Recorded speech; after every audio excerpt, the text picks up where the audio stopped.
was really, really scared. I don't know why I didn't run. I was looking for Jules, that's why I didn't run. But otherwise, yes, I would have run very, very fast. It hit the other tower. What had been an horrific situation had now become catastrophic. I was scared, and they were not, and that was incredible to see. Did you ever consider leaving? I don't think I did, actually. At first, I felt safe. You know, the fire is 70 stories above me. Actually, you shot it like you felt safe. But yeah, and I'm surrounded by, you know, it's like Superman, Captain America, all the, you know, these guys, you know, with their uniform. In a way, you feel like that. You feel safe, you feel protected. You got a phone that's working? But none of them had any notion of what was about to happen. Communications to those inside had completely broken down. There are fire crews just screaming into this area. Television viewers, even in Australia, knew more than Chief Pfeiffer about what was happening to those buildings. We didn't receive anything. We didn't receive that the top 15 floors were glowing red, that the corners were starting to buckle, or the volume of fire upstairs. We didn't have that information, which put us at a great disadvantage. In less than 2 hours from the first attack, both towers would collapse. First, the South Tower, the building next door to Chief Pfeiffer.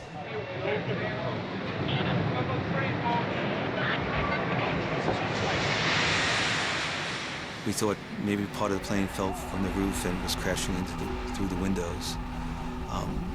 We had no idea that an entire high-rise building just fell to the ground.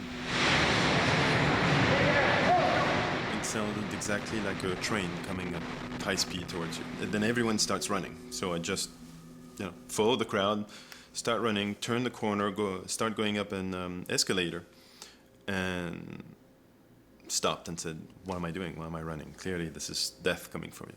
And I remember squatting down and made myself ready in a way. I said, "This is it."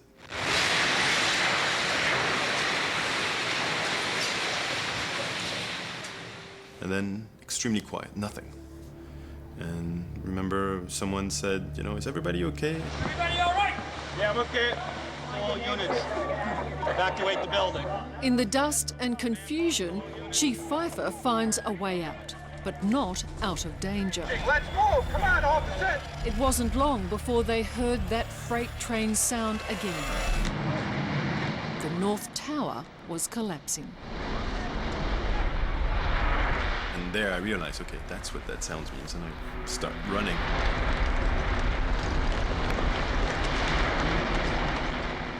And after about 20 feet, I was like, what am I doing? You know, am I trying to outrun a 120-story building? It's ridiculous. So I jump in between two cars. I can remember seeing Jules crouched behind a truck. He was there with his camera and a T-shirt. And as a typical firefighter, I have bunker gear on, so let me jump on top of him and protect him. It sounded like a good idea at the time, until I realized it was the steel crashing around us, and the entire street went completely black.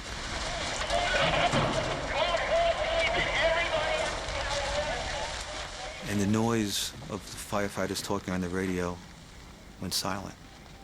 It was a moment of wondering whether you were going to die or not. It was a moment of thinking of family. Was that the first time you thought you could die? Yeah, we were waiting really for just to be crushed by a piece of steel, because we were too close. Get out of here. And then the person on top of me gets up and says, "Okay, let's go." And I recognize it's Chief Pfeiffer, once again, who has, you know, saved me. Out of the dust emerged ghostly figures, including Gideon, Holy shit. who narrowly avoided being crushed himself. And it was like those horror movie, catastrophe movie. You're looking up and you have literally a building falling on your head. Just at the time to run into a fire truck. and then waiting for the big chunk of building to land and crush me. But it never came. Gideon returned to the fire station, still looking for Jules. But as the hours wore on, he began to fear the worst. And it's only after probably 2 hours that, you bastard, you finally showed up. And That was quite a moment when you found each other. yes. That Jules had survived when so many hadn't was incredible.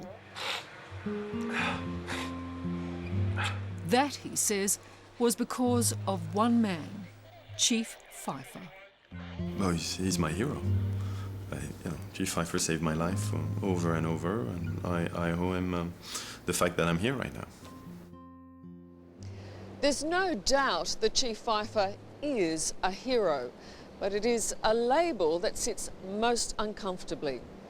He had to make a lot of decisions that day. One would ensure that Jules lived and that two brothers saw each other again. The other would cause Chief Pfeiffer eternal grief. Chief Pfeiffer's own brother, Kevin, also a firefighter, was with him at the World Trade Center.